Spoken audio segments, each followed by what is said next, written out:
Hi, fellow geochemists and geochemistry enthusiasts. Welcome to Geochemistry, the only podcast for people who love geochemistry with a side of tea. Our mission is to inspire future geochemists and to introduce our listeners to niche geochemistry topics. I'm your host, Sam Scher, and this month we're talking again with Mark Arundell, but this time about the fallacy of the deep. Today we're joined by Mark Arundell, geoscientist and geochemical consultant. So, Mark, welcome back to Geochemistry. Thanks, Sam. Always a pleasure to have a yarn. I love that word.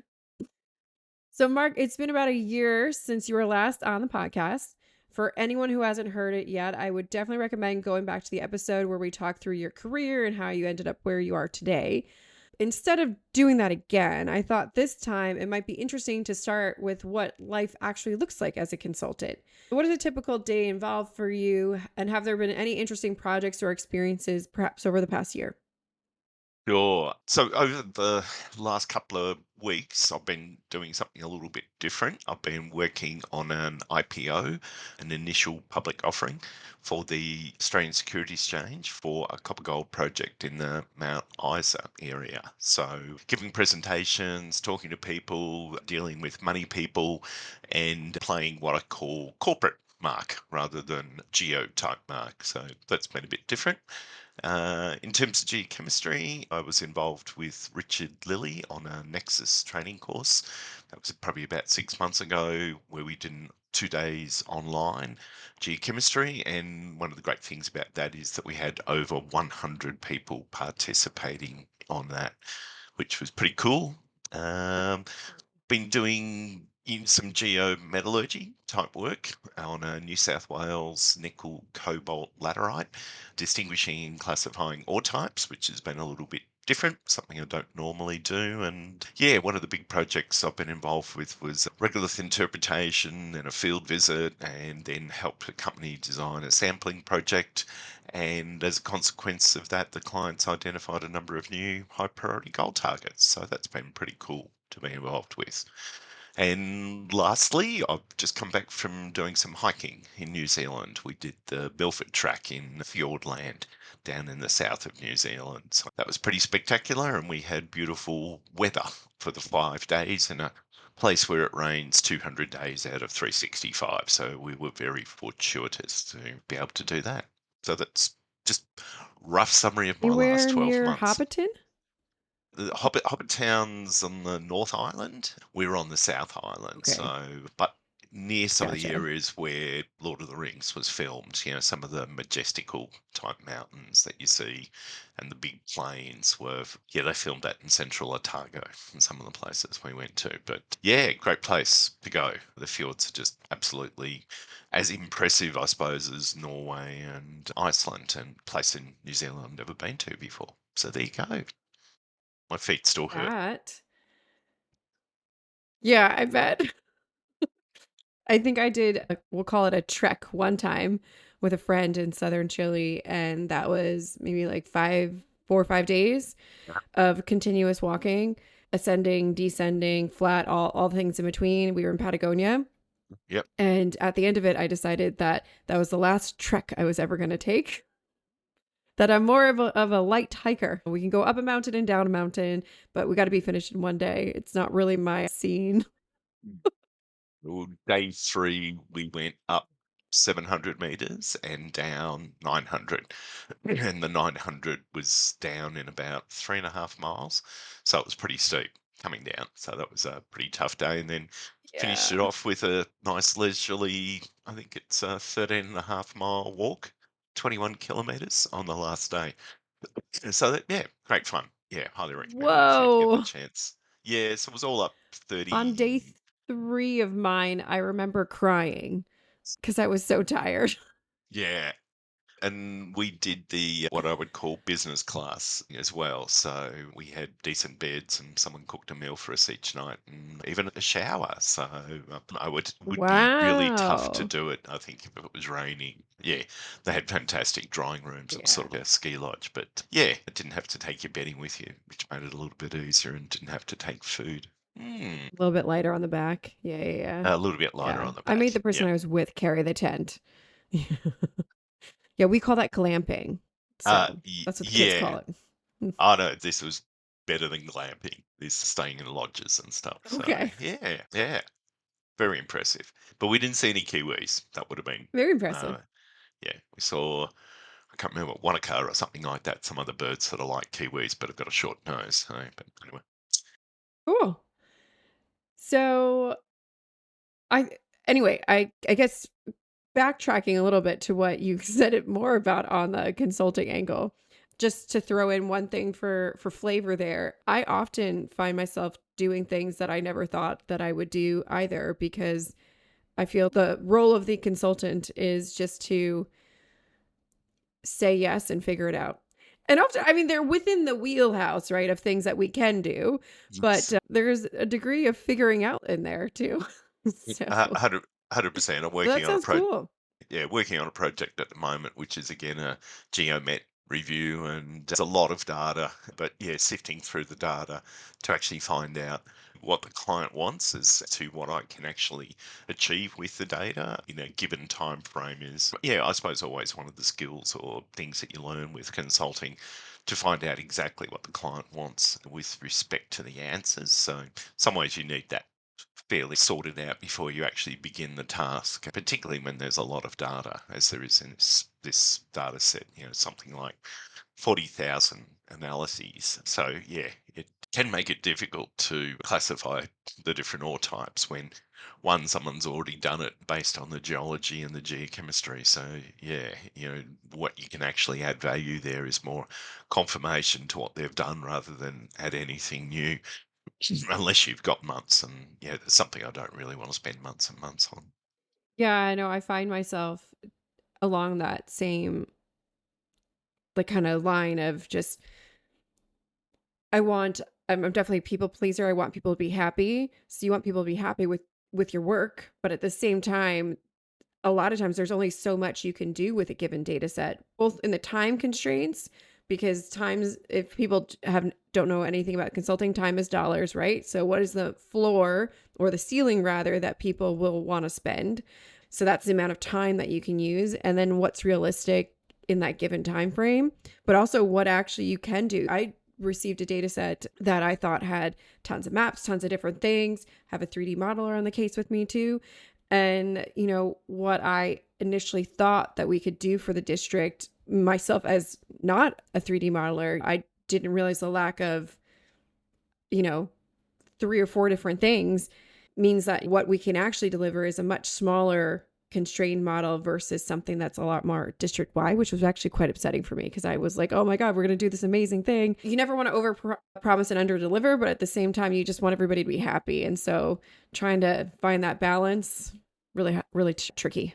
So And, good to and, see and that you look at also have the same problems. I look at to me it comes back to that question: what are you trying to achieve? And yeah, it's a discussion between the client and the consultant that has to be had at the beginning, and but also, I find doing it after a couple of days work, I'll just try and get a phone call, and we'll just run through some of the stuff that I've done just to check, am I heading in the right direction of what you're actually trying to achieve? And then that's pretty useful because sometimes I've gone off on a tangent and they actually like the tangent that I've gone off on and want me to pursue that rather than their original objective, which is what they thought they wanted or what they thought they needed. So, yeah, it's interactive or iterative process in that regard. So, yeah, people are thinking about that sort of stuff.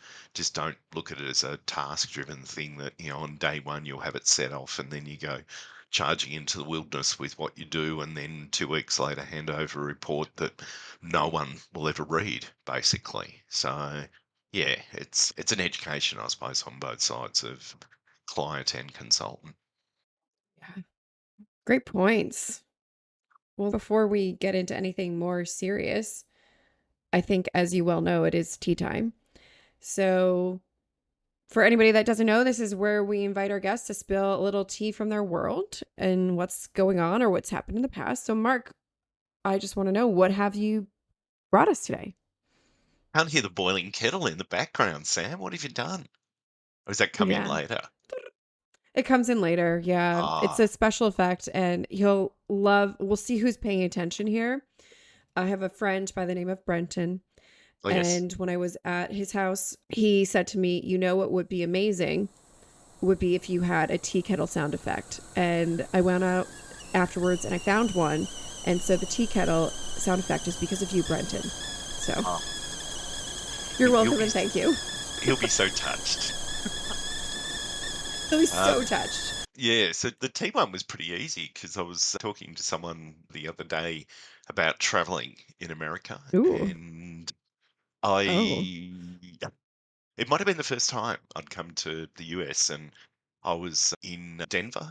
Is it DIA, the international airport there? And anyway, I was flying with a group of guys to Montana. I think we were heading to Bozeman, and because of the Iran security was divided. I think there was like, if you were a frequent flyer, you went through a certain way, and if you were just a normal person, you went through a different way. So the guys I was traveling with, I got separated from.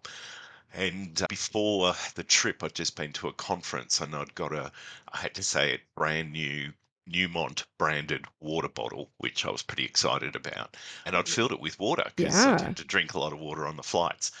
Anyway, the people at Mm. security at DIA didn't like it at all. And they ordered Yeah. me to empty the water bottle into a rubbish bin, or that's what I thought they said. Anyway, so I went over to the rubbish bin and I noticed it was a mesh rubbish bin. So it was for rubbish, it wasn't for water. And this lady was pretty much yelling at me to empty the water bottle into the bin. So I turned it upside down, poured the water in, and of course, it being mesh, the water just went all over the place. And then the people in the security waiting to go into the security line had water flowing all over their feet due to me. And all the lady did was keep yelling at me for making a mess by pouring the water out into the mesh rubbish bin afterwards. And I realize now she wanted me to throw the water bottle into the bin, but not empty it. You still there? That's amazing. So you were talking earlier about sometimes you don't understand Australian. I didn't understand being yelled at in American, obviously, very well. But yeah, when some of the other people in the security Yeah. queue realised that I was a foreigner, they were actually quite nice to me. But anyway, I still have the water bottle somewhere. Well, you can't get rid of a good water bottle. So, yeah, especially if it was free. I know. Mind you, I've moved away from plastic and I now have metal water bottles. So, you know, it's less Yeah, I got impactful my on the Hydro Flask, environment. whatever that Yeah. is. Yeah. Yeah. Do you have Yeti Mm. over there? Yeah, yeah, yeah. Yeah. Yeah, Yeti are pretty big. We do, but the brand I identify with is Hydro Flask. I don't really know the difference other than it was just in front of me and I picked it up and off we went. And I've had her for about 6 years now. So, yeah. There you go. See? I had a thought when you said that. Oh my God, it was something so relevant. I've lost it, but it's fine. But that was a good. When was this? Gee, 15 years ago. So, yeah, it was when security was very tight. I mean, Okay. I think it still is, you're not allowed to take much water on an international flight, but it was Oh, on that's what I was going to domestics. tell you. Okay, here's my hack for all of this. So yes, bring a water bottle with you because in almost every American airport that I've been in, they'll have water stations to fill up your water Yep. bottle. But the problem is that no matter where you are, it's always hot. So what you can though bring through what we call TSA, which is security, what you can bring through is ice. So I have my water Ah, bottle filled with ice. And then that way, when I go and fill it up when I get past security, that way I don't have hot water, which is just revolting. So yeah, so you just let your there you ice go. melt. Life hack. Excellent. Is Well, that yeah, a I mean, well, so the Hydro Flask, the beauty of the Hydro Flask is that it's insulating whether it's hot or cold. So it makes it so that the ice itself won't melt until Yep. you obviously put the hot water on top of it. But Yeah. at least then you'll won't be drinking hot water, which is, as I said, revolting. So there you Mm, go. yeah. Pro tip. There you go. And no, it's a hack. Security hack. It's a life hack or a pro tip. I mean, it could be either. I don't know. I don't know Yeah. the difference. I have these notes that I can write that says on the bottom pro tip that I usually write notes on when somebody in my shared office space is doing something wrong. So I'll just passive aggressively write, wear your headphones or something like that. And on my pro tip thing and just give them the sticky. I don't think I'm very popular, but nobody's complained against me. So we'll see how that goes. Okay. So that was Okay. great. But I let's thought talk you'd about the like that. fallacy of the deep. No, I did Sure. like it. I did like it. Plus, I got to share my life hack, which I love. So I feel like we've both done something good today. Excellent. As for today's topic, though, one of the narratives that we hear more and more in exploration is that the next generation of discoveries will be deeper, whether it's beneath sedimentary cover, transported regolith, beneath really anything that early explorers could see or that even we can see today. In many ways, that thinking has definitely shaped research programs, new drilling technologies, and even the way exploration budgets are being allocated. Your work with this challenges this narrative with what you've called the fallacy of the deep. So tell us more. Okay. So I suppose the inspiration for this goes back possibly about 10 years, but I was reminded by it recently by, I think it was a comment that someone made on LinkedIn from a BHP presentation that showed the depth to discovery of a number of copper deposits over the last, say, 20 or 30 odd years. And it's a real, almost like a waterfall in some ways, that the depth of the discovery is getting greater. And this is something I suppose I looked at 10 years ago and actually came to the conclusion that it's necessarily the case that we were showing these great big ore bodies being found at great depth, but it doesn't necessarily match what the data is actually telling us. So I gave a talk in 2019 at a Australian Institute of Geoscientists a seminar, and yeah, had quite a good amount of feedback, both positive and negative, about the talk. So the idea of looking deep is, I suppose, nothing new. It's probably been around 10 to 15, perhaps 20 odd years. And it's not just something confined to Australia. I've seen, you would have dealt with it in South America, looking at the gravels there and looking under the till within Canada. And look, to be honest, when this initiative was started up, I fully supported it. And to a large degree, I still think it's excellent work. And so anything that I say here is not against the work in itself. I see at the time it was very ambitious to try and develop all these techniques for seeing through deep cover, whatever that means. And in retrospect, I think it was probably a bit ahead of time. It's something we need to look at maybe 10 years in the future, but it's something that didn't need to start 15, 20 years ago. And in part, when I looked at it, I thought, this is major or big companies can do, but junior companies can't really afford to, explore in these areas of deep cover effectively. And largely that's due to the high cost of drilling, and some of the kit that they've tried to develop has tried to lower that cost, but it probably needs to be an order of magnitude cheaper for that to happen. So in Australia, something called the MINEX CRC, or Mineral Exploration Cooperative Research Council, set up to assist, and that's done some really good work on developing new kit for undercover exploration, but not a lot of that has actually been commercialised. There's the coil tube drill rig, and that's got to be close. The sondes or the tools being dropped down hole, including libs, they're getting there. But to me, these are just basically developing what I call slimline oil and gas tools. So we're basically making things smaller so they can go through smaller diameter drill holes. And yeah, here's one for you, Sam. Do you remember the lab on rig, or is that something that actually never permeated across the Pacific Ocean? No, Lab and Rig was really big, particularly when I was in South America. So Yep. yeah, I've definitely heard of it. Yeah.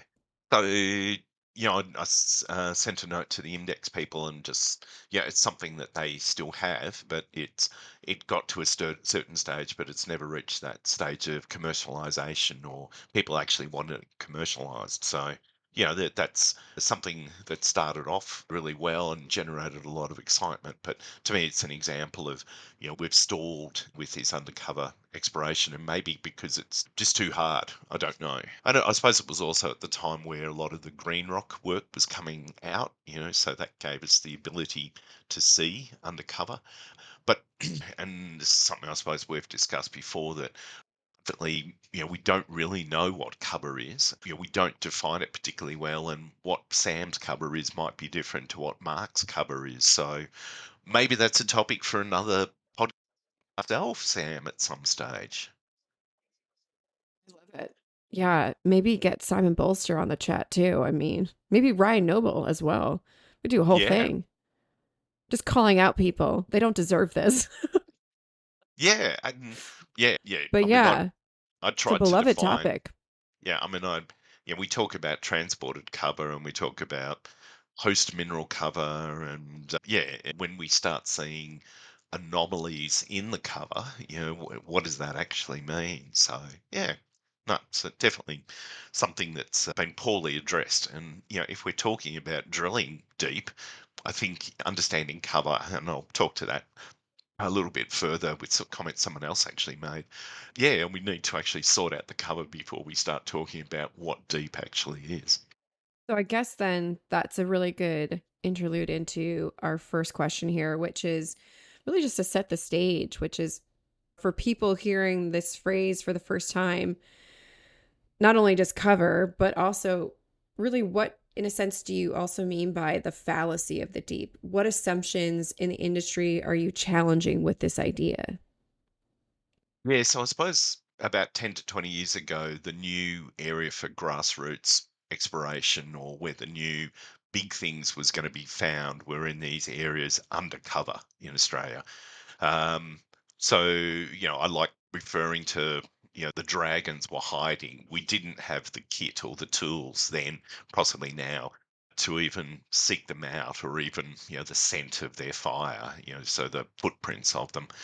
And there was a bit of a mantra claiming that the new tier one monsters were there to be discovered in these areas undercover, because, if there's one monster outcropping, well, if that means that there's 90% cover, then that means that nine of them had to be found somewhere between the cover interface and maybe the Moho, or maybe Hades down deep, or something like that. So, we had to develop these things so that we could see hundreds to maybe kilometers under the cover.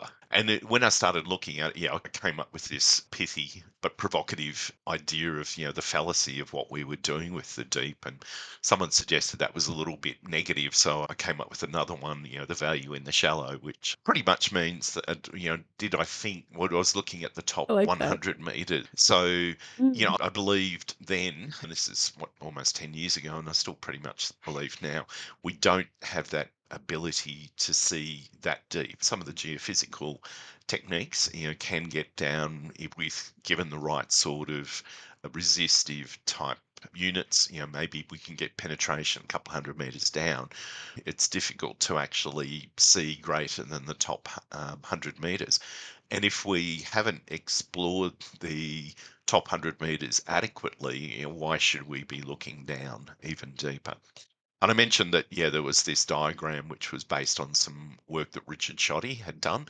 And when I looked at it, I realized that the distribution is quite greatly skewed. So, you can work out the average of the data, but that is actually not really representative. So, the data that he actually had on one of his graphs, the average depth of discovery of a base metal deposit was 200 meters, but the median, which was probably more representative as a figure, was actually 20 meters. So, a couple of very deep deposits skew the distribution quite significantly. Similarly, for his gold discoveries, the average depth of discovery over that 10-year period was something like 80 meters deep, but the median, so the 50th percentile, was actually zero. So 50% of all bodies that had been found in that 10-year period had been outcropping, and actually 75% of them had been found with a maximum of 10 meters of cover. But even, what was cover wasn't actually defined. To me, that meant that was 10 meters down, basically, under the surface. And interestingly, not long after this is when the lithium craze actually hit. I think lithium pretty much changed the whole search space, if you like, to a large degree. The commodity caused a pivoting of our exploration, and as I like to say, rather than making us calmer, lithium created a frenzy of discovery because all these grassroots greenfields projects were actually sticking out of the ground in areas considered mature, but we're actually exploring for a totally different commodity. So, yeah, the search space and this idea of going deep totally was forgotten about because there were all these new things to be found sticking out of the ground.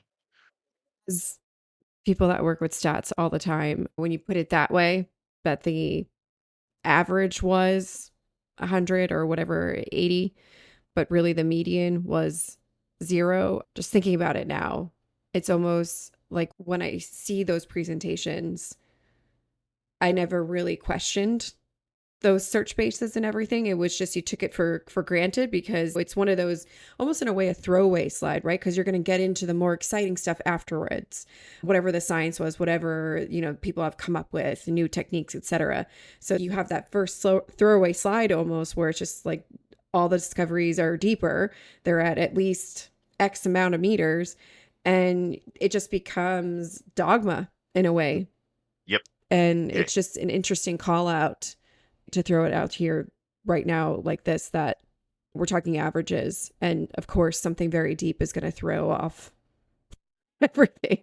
So Yeah. yeah. A lot of people came up to me after that talk, and that was the main topic that we were discussing, that the fact that we had been, if you like, fooled by a misrepresentation, say, or a misinterpretation of the data.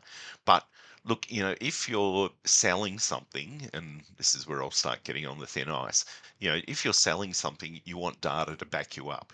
So, if you want to believe that the average depth is 200 meters and getting deeper, then you will say the average depth is 200 meters, whereas in a skewed distribution, the median's a much better representation. So yeah, you're not manipulating is probably not the right word, but you're selectively reporting data to actually pretty much back up the argument that you're trying to make. And people do it all the time. I think it's a natural thing. But to me, seeing this, that is the fallacy of deep.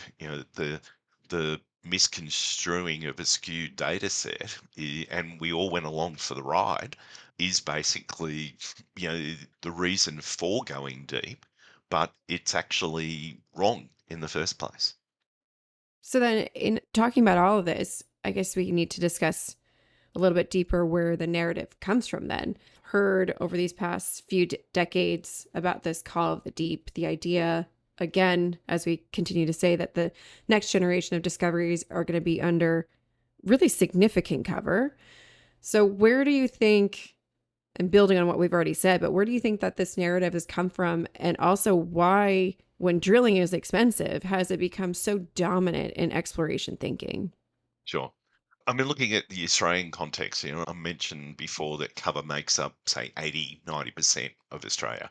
So I can remember seeing a representation. There was a thing in Victoria, one of our southern states, talking about the gold deposits that outcrop. And then if you follow the trend of those gold deposits, they disappear under cover. So I can't remember, Ballarat, Bendigo might have been 10 million ounces of gold, occurring within an area, and the area under cover was 4 times that. So if there's 10 million ounces to be found in the outcropping area, that meant that there was 40 million ounces to be found in the areas under cover. So that simplistic narrative, I think, actually appeals to politicians, and it's a great way to get funding for government surveys, exploration companies, and that sort of stuff, because it's a very simple story that appeals to politicians and, dare I say, executives within mining companies as well. And it's an attractive way to start generating, new generation geoscience in terms of we have to drill, come what may, but also develop new kit for playing undercover. And yeah, I got a note from someone who worked in that space, and I'm just going to read a little bit of what he actually said to me as a part of that. And it was said, and he's mentioned that part of the problem was telling a story that politicians and people with cash, the funding mobs, could actually understand. The uncover or undercover narrative was the poster child of an area south of Mount Isa, where there's a large scale copper and lead zinc deposits there. And people looked at all the deposits in outcrop, and we could see from the geophysical data, the magmatics and gravity, that it extended for hundreds of kilometres south from Mount Isa. And the cover got thicker and thicker. I know of one company that drilled holes to 1.6 kilometres. So, you undercover, we interpreted the same geology, so it had the same potential. So there were a lot of hidden goodies, or the dragons, in that area.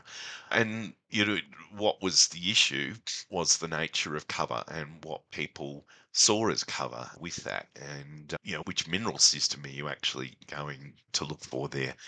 And he came to the conclusion there was a severe lack of integration and holistic geology. Unfortunately, it's something, and it's tough, though we're dealing with science, that geology is not neat like physics, chemistry, and maths. We have a lot of very incomplete data sets, particularly when we start looking undercover in many dimensions and few unifying theories. So, what I love was his final comment there: to be a good geologist is to be a humble one, and one to have a very open mind. Also to keep reading, learning, collaborating, and looking at the rocks, and don't stop doing this.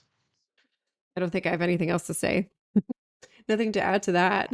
It's I mean, we pretty much want covers it. to, yeah, I guess yeah, we want to generate enthusiasm with our political leaders and people who will fund stuff. And if it's new and if it's shiny, I think it's more susceptible to being part of what I call the emperor's new clothes, that will actually expose ourselves. Everyone likes a new shiny toy or something. I'm thinking of the little hand lens camera that we had at the SEG conference. Everyone loved it who saw it because they'd never seen it beforehand. I feel like I'm giving a plug for Jess here, but yeah, it's just fascinating to see how much joy is generated when we see something new. And if there's some new geophysical or geochemical technique comes along, people are very excited to try something because they feel that they're actually on the cutting edge and doing something different.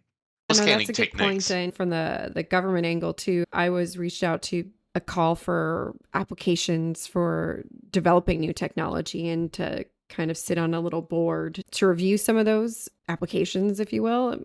It's kind of like an RFP. I don't know what the official word is. I'm sorry. I'm not a government person. But anyway, the whole point is that they had an allotment of X amount of millions of dollars and they needed to award it. And it had to be awarded to technology to serve the mineral exploration industry specifically. And it couldn't have anything to do with helping us with the permitting process or other more real life problems that we had. But the question was, what do we need, Sam? What would help shorten the path to discovery? So, Yeah. yeah, Yeah, interesting. it's a, Let's talk it's a about the difficult shallow paradox. Okay. way you called it All right. paradox. So, one of the points that you raise in many areas is that we still haven't properly explored the top 100 meters of the crust. So, it sounds almost counterintuitive in this, what we call a very mature exploration industry, especially in very mature districts. What do you mean when you say that the shallow is often underexplored rather than overexplored? Sure. I think it comes back to partly because of this work that I've been doing in the Mount Isa area over the last couple of years. So there, you look at a map and you'll see that there are thousands of samples there. Some of them will be stream sets, some will be soils, and some of them will be rock chip samples or something like that. And you think, oh, the area's actually really well explored. The rocks are sticking out of the ground. Anything that would be, shall we say, sticking out of the ground in terms of, say, copper, lead, zinc, would have been found. However, let's think about or talk about footprints or halos around deposits. Say if the copper deposit was buried at 200 meters depth. So, the copper halo stops 200 meters down. However, that we know from work that's been done that the fluid keeps ascending and will deposit pathfinders, say bismuth, arsenic, and antimony, such that, say, in this particular scenario, when the copper deposit, and this is one of the funny things, it's a buried deposit, the copper deposit, the surface anomaly will be in bismuth. However, that's going to be in a low level and it won't be necessarily have been detected even if the bismuth had been analysed when that stream sediment work was done in the 1980s. And that comes back to changes in detection limits associated with what we have available with techniques like ICP-MS. So what appears to be an extremely well explored terrain for outcropping ore bodies does not necessarily mean it's an extremely well explored terrain for where deposits might be just hiding at that 100 meters depth and where the actual ore is not coming to the surface. So, and as an aside, and it's one of my things in life, do we really know what near misses actually look like? And one of the first things I did when we were looking at this Mount Isa area was to look at what pathfinders do. Mount Isa, the copper ore body is in the order of 300 million tons at 3% copper. It's got a silica dolomite alteration halo. But I wanted to know what the pathfinder geochemistry was 50, 100 meters away from the Mount Isa ore body. And it took a lot of digging and a lot of being extremely nice to a lot of people to eventually get an idea of that of analyses so that I could actually fingerprint what a Mount Isa looked like 100 meters, 200 meters away, horizontally and vertically from the known copper ore body. Did you want to comment in on that before I talk about the other one? No, I'm just sitting Okay. here just being like, tell me more about what you found. So you so know, don't last year I stop was there. yeah. So many years ago when I was a graduate geologist, I worked as a mine geologist on a gold mine, and I actually I got the opportunity to go back to that area last year to do some work, and it's a well-known gold mining area. There were multiple mines operating through the 1980s, 1990s, maybe in through to the 2000s. And when they actually were exploring in that area in the 1980s, they analysed for gold and maybe 2 to 3 pathfinder elements, maybe like arsenic and antimony, but generally with very high detection limits. So the group that I was working for went back and did some resampling in the area, what I would call systematic, routine sampling on quite wide spacing for what a lot of people would consider to be adequate for exploring for the deposits in the area. But what they used was low level detection ICP-MS. And one of the major things that came out of that work is that with certain elements that were being detected by the ICP-MS, you can actually map the fluid pathways for kilometers in the area, and that's where the gold deposits actually are sitting. But also the gold disappears in some places, but we still see the signature. So if there are any buried gold deposits like down 50 to 100 meters, the actual pathfinders are actually telling us where to go looking and to go prospecting. So you've gone from having gold over, say, an area of 300 meters to an actual target zone that's 7 to 8 kilometers long. So to me, that the opportunity and why it's poorly explored is that we don't have these low-level pathfinders in most of the historic surface sampling in terms of streams, lag, soils, and rocks. Remember lag sampling, Sam? We talked about that last time. And people talk We about fit did. for purpose. People talk about fit for purpose sampling, but I and I'll mention it later on, and so give me the opportunity to reiterate. But I look at a lot of old geochemical data, and look, 90% of it is not fit for purpose in terms of seeing these pathfinders in the area. And I also mentioned, look, the other technique, and I use it a lot, and it might sound sad that a geochemist loves geophysics, but airborne electromagnetics, I think, is a fantastic screening technique to look in that top 100 meters. So, if I have a pathfinder anomaly coincident with an airborne electromagnetic anomaly, I get very excited because massive sulfide detected by the airborne EM, possibly graphite, but anyway, but with a pathfinder geochem anomaly, that's a robust anomaly. And that could be buried. It may not be an outcropping deposit, but it could be down, 50 to 100 meters. And it could be a copper ore body, but we won't see any copper in the surface as a consequence of that at a threshold that we may determine is significant. Yeah. And so you've talked quite a bit about this, but maybe just to drive home the point, um, you In some of these examples, you've shown how multi-element geochem signatures can help build these near ore models and even identify new targets within shallow drilling campaigns. So could you just maybe a little bit more stepwise walk us through how geochemistry will help unlock value in these older data sets? Sure. Well, look, in the older data sets, yeah, it's what we need to do is to either get access to that material to resample it. I'm a big believer in the local geological surveys in the mines department having core shacks or core sheds or libraries. I would love them to actually have the pulps from previous exploration, because if I'm going to do a 64 element, 48 element ICP suite, I only need 2.25 of a gram. So I only need a couple of grams of that material to actually reanalyze to be able to get this fingerprinting type material. So in terms of a practical example, there's a couple of prospects where I know where the surface sampling was done and the signature at the surface was arsenic and antimony.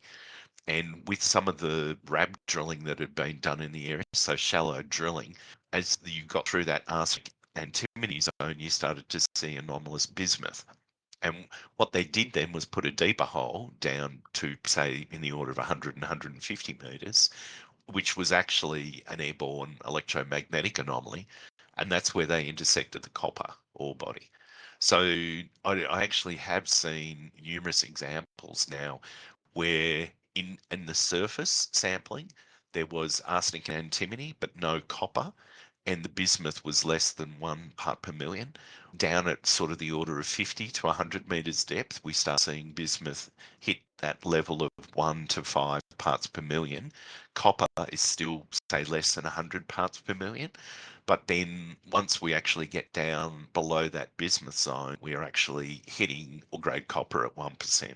So the gradient can be quite steep if it's a tighter system in terms of the copper will drop out, then won't show a signature, and then you'll start seeing these more distal bismuth, antimony, arsenic type halos above it. I guess with that, especially if there were, say, pulps in the historic samples that you have in a government survey, for instance, I think that is much more cost effective, say. So I think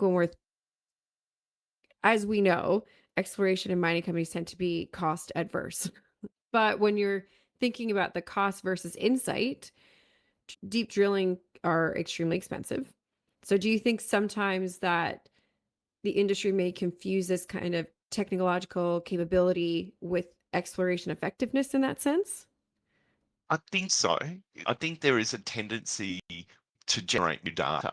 We like to generate new data if we can. And then the idea of when you first get into a program and the first thing you're going to do is drill some deep holes because the market may get excited with those drill hole results.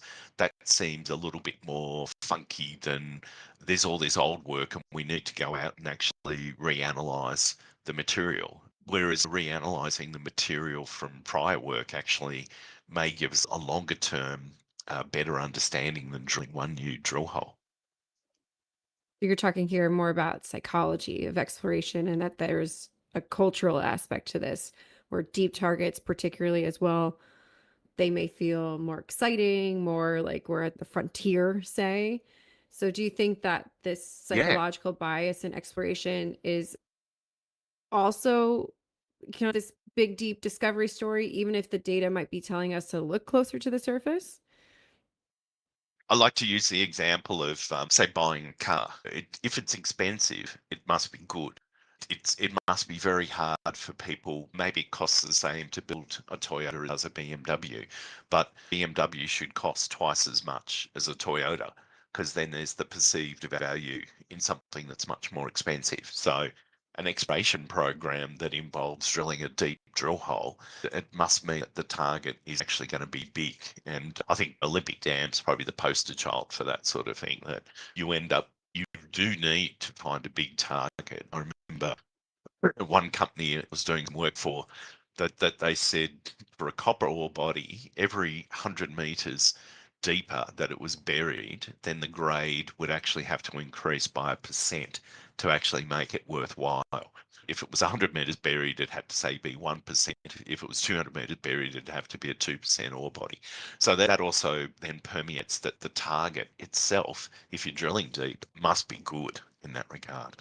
Yeah, it's a psychological thing that comes into it. And it's also, it's the dragon thing that it's into the great unknown over the edge of the world. And we still have that exploration type thing of discovering new things, of actually getting into, if you like, new search space and that sort of thing. And going deep is one way to do that.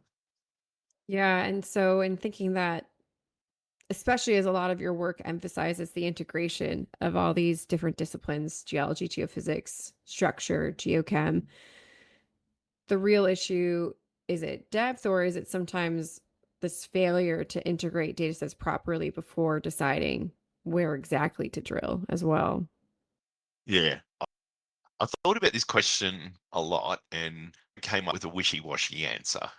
Definitely in some instances, maybe in others. Yeah, I think for a junior explorer, there will be a lot of market criticism if you're not drilling. Yeah, and I think that creates its own momentum to drill optimal targets, if you like. I think about some of the places where I've seen that done, particularly if they're looking for the next Olympic dam.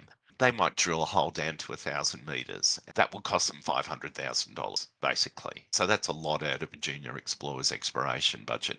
And you've drilled one hole. Yeah, my sort of thoughts these days is I'll look at the data that I have, I look at the data that I need, and do I need to do these techniques to get to the drill status? Is there a step that I can omit? And look, I suppose being geochemically bent, I try and think, do I need to do ground magnetics? Do I need to do induced polarization? If I'm a junior explorer, if I'm delaying that decision to drill, that's got a cost because I've got people, I've got an office and that sort of stuff. And I know other people have said that's somewhere between $3,000 and $4,000 a day. So every week I delay that drill decision, I'm burning money. So if I can drill without doing the ground magnetics, without doing induced polarization, I can actually potentially save money and I'm generating data earlier. So there's a balance we actually need to make with that. Yet that perhaps we can do without some of the data sets we think we need before we do the drill campaign. That said, I would just take a moment to say then, too, we have just drilled our $500,000 hole. I think what I see a lot that frustrates me is that the only asset that an explorer has, it's not a mine, the only asset is its drill core. So on the data sets that you will collect, I'm not saying that you need to throw everything at it. I'm saying be smart about what you do. But as simple as don't do even a 4-acid ICP OES instead of an MS, right? We're exploring here. We need lower levels. So it's just that point of treating our drill core as assets and Yes. not wasting our 500,000 just because, oh my goodness, to do MS over OES is going to be $10 extra, and over the course of a kilometer that's going to be an extra $50,000, $60,000 or whatever it's going to be. I'm not good at math in my head. So it's just thoughts like this that will also run through my head as well that become frustrating. It's just like, why are we fighting over this? You just spent $500,000 on a drill hole and you're going to do subpar analysis on it too.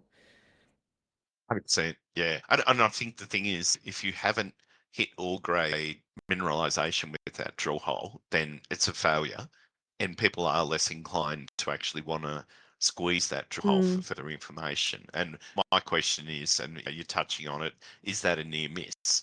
Okay, we don't have to analyze every single meter of that 1,000 meters, is another thing as well.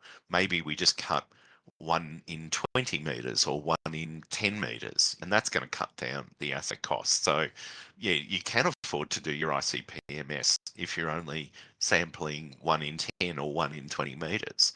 And that may, particularly if I see pyrite in the drill core, I want to know whether that pyrite's got the trace levels of these elements that I'm chasing. So yeah, I think people are missing that opportunity. As long as they give it to the mines department repository, then it's potentially an asset for someone else in the future. And yeah, there's a couple of places where I've worked where we've been able to demonstrate that, where we've come back, looked at the drill core, there's pyrite in it, it hasn't hit copper, but we're starting to see these arsenic and antimony, bismuth, tellurium type signatures that are representative of potential near misses in these prospects. Yeah. Most countries, though, don't necessarily have a drill core repository, so that makes it sad too. Yeah, um, yeah, I know.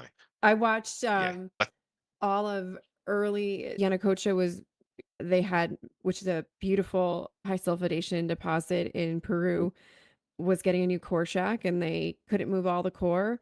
So most of Anacocha's early drilling of something that no longer exists because it's been mined out was just thrown away and buried. So sad. whereas But the Golden Grove deposit that I worked on in Western Australia, they not only have kept everything, but kept their pulse from the mid wow. 1970s. So Golden Grove was an easy one to do in terms of that go back and resampling type campaign. Yeah. And they saw the value in keeping the pulps. At the time, they didn't know. I don't know how good detection limits and things like I'm starting to use Fourier transform infrared a bit more for mineralogy. What's the new piece of kit that hasn't been invented yet that we'll actually start seeing as providing value? If we preserve the samples, we've got the opportunity to actually simply and cheaply and not disturbing people by having to generate new drill holes and that sort of stuff to actually advance exploration projects in areas that yeah we can't even think about at this moment in time. Yeah, especially just thinking about price of gold. So that project that you were working on wherever in Australia back in Yeah, the day, that was a no-go because it just wasn't enough for the time. But now it's a great prospect to go back to. 100%. Yeah, yeah. One of the discovery stories from that area was that they had identified an anomaly, went out in a helicopter, collected rock chip samples, and where the mine was eventually discovered, it was a rock chip anomaly, I don't know, 300 meters by 200 meters, averaging 2 grams per ton from the rock chip samples, which just blew me away. But that was mid 1980s with gold at, say, 300 an ounce. Now people are trying to define anomalies at 10 or less ppb and drilling those to Yeah. find sub 1 gram anomalous deposits that they can process and make coin out of now at a 5,000 US gold price. So yeah, it's a I low talked to level somebody technology in finance detection. at PDAC and yeah, and I was just like, does the gold price go down? And he's nope. And I was like, I can't process that. Out So of our pay grade. yeah, out of our pay grade. So let's though turn back to the deep. To be fair, there's cases where discoveries generally will lie beneath cover. So how would you, sitting here, armchair expert, between a situation where the deep exploration is justified versus when we might be falling into this deep dogma?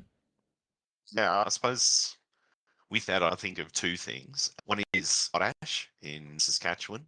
So I did quite a bit of work at one stage in my life in potash, and the deposits there, say, are in the order of 600 to 1,000 meters is where they're mining. You know, if you're exploring in Saskatchewan, you're looking for potash. If you're going to use conventional room and pillar type mining, you want to be in that 600 to 1,000 meter depth around Saskatoon. If you're going to do solution mining, I love the fact that Belle Plaine, the solution mine there, has been operating since the mid 1960s. So we've got 60 plus years of operations there. To actually optimize solution mining, you want to be at 1,500, 1,600 meters so that the temperature of the water is going to be at the right, in the right window. So you dissolve the potassium chloride in preference to the halite with your solution mining. So to me, that's a wonderful example of a slightly different thing to what mineral people do, but it's about understanding the target and understanding what you're looking for. And probably the other example of that is I really love the work that Ivanhoe have done in the Democratic Republic of the Congo with the discoveries of Kamoa and Kula, understanding the rocks are in some places sticking out of the ground, so you can do soils, but the discoveries are being made at quite great depth. Understanding your stratigraphy, understanding where the good stuff's going to be dropping out and that sort of thing. And you may need, in some places, seismic. I'm starting to see hard rock seismic coming to a bit more places so that people are starting to look at deep exploration by following structures down, understanding the stratigraphy with that as well. So that if you're looking at these more sediment hosted deposits, you're not going to necessarily find those in the 100 meters. So yeah, I fully support deep exploration, but it's about knowing what your target is and knowing what you're trying to achieve. Yeah. So if you were to advise, say, a junior exploration geo or a company that's evaluating a new project, what would you say the key questions they should ask would be before they decide that they need to drill deeper? Yeah. Excellent question there, Sam. You get 10 out of 10 for that one. But 10 out of 10. to me, the first question, 10 out of 10. The first thing I do is go back to that first question. What are you trying to achieve? Why do you think you need to drill deeper? Do you know what the target you actually look like? I have worked with quite a few companies recently looking at their target size to determine their sampling spacing should be. Does your target have a footprint of 400 by 800? Does the blob that you're trying to drill, it might be a geophysical anomaly, meet that target? Do you have all the data you actually need? And do you need to collect some more data to assist that sort of targeting? And I think the hardest question is, when will you know that the target is effectively tested? Is that one drill hole? Is that 5 drill holes? Or do you need to drill one drill hole and then analyze the producers out of it, understand everything about it before you actually go back and test it and that sort of thing? So I think, and then after you do that drilling, if it fails, and I've done very well not to talk about failure so far, do we Mhm. understand what failure will look like so that we can actually say, okay, it's done and dusted, we need to move on? It's a really good point. Yeah. Especially to the end of failing early to and failing cheaply is a good thing as well. So Yeah. it's a hard Yep. balance. Yeah. Yeah. Yeah. So if the industry fully embraced the idea behind the fallacy of the deep or the opportunity in the shallow, what do you think would change most about the way in which exploration programs are being designed? Would we spend less money in drilling or would we simply think more carefully before we do it? I think one of the greatest criticism of exploration over the last 20, 30 years is we're not finding stuff. And I think a lot of the reason we're not finding stuff is that we're drilling poor targets. And we have this belief that basically the more targets we drill, the more likely we'll actually find something. And I am quite happy to stand up these days and say that's wrong, because all it's leading to is people drilling poorly in many ways. And part of that is doing what I call baby steps in step out drilling. They're drilling for results, they're not drilling to determine the size of the ore body. So there was something I saw recently where a company was coming back for their 19th round of drilling. And it was pretty obvious when I looked at the map that they still had not determined the limits of the mineralization there, because they hadn't, each step out hole had been in the order of 30 to 50 meters on a system that was over a kilometer long. And I looked at that and I thought, really? I, yeah, I find that very disappointing. Also, I'd like people to actually evaluate, do you have enough or the right information to test the drill target that you intend to drill? That's what you just mentioned before, it's that cost. I think the problem with a deep target is we tend to fail easier. and you can't keep drilling $500,000 drill holes all the time. And that's one of the beauties of the shallow. You can always have another crack. And it also comes back to whether it's shallow or deep, are we actually learning particularly well from the failure that we actually have? If it doesn't come back with all grade, is it a duster or is it actually representative of a near miss? I don't think we understand that particularly well. And one of the other things with the drilling is the more drilling we do, that doesn't mean we're more effectively spending money or we're more effectively testing targets. I think there's a bit of a thing within particularly the juniors that you're not doing work unless you're actually drilling. And maybe that's basically a consequence of that you don't have many drill targets lined up from day one. And as an example on this Mount Isa project that I've been working on, from day one when the company actually starts work, they have 7 targets to drill in 7 different areas. They're not just putting their eggs into the one basket, hoping that one of them it'll come up right. And I think that's why this particular company is actually getting good traction, because when you're illustrating, it's illustrating to people that you're not just a one-trick pony, that you've got multiple targets that needs a reasonable amount of money to keep drilling and keep generating targets, that people actually are happy to see that, particularly when the targets actually look very robust and high quality. That's really well said. Look, I want to thank you for joining us on geochemistry. I think today's conversation was really highlighting important questions for exploration, whether they're majors or junior explorers. Are we truly out of shallow discoveries, or have we simply stopped looking at the data closely enough? And I think the idea of the fallacy of the deep, which I think it's got a nice ring to it, um, but it really challenges us to rethink some of the assumptions that is shaping modern exploration, reminding us that the better integration of geology, geophysics, dare I say, structure, and for our listeners, geochemistry can still really unlock enormous value in the data sets that we already have. So, for all our listeners, let's keep asking these better questions, keep this conversation grounded in data, and of course, make sure that the tea is hot. I want to thank our sponsor, LKI Consulting, and It's Water and Coma Media for our music. And I look forward to chatting with everybody again next month.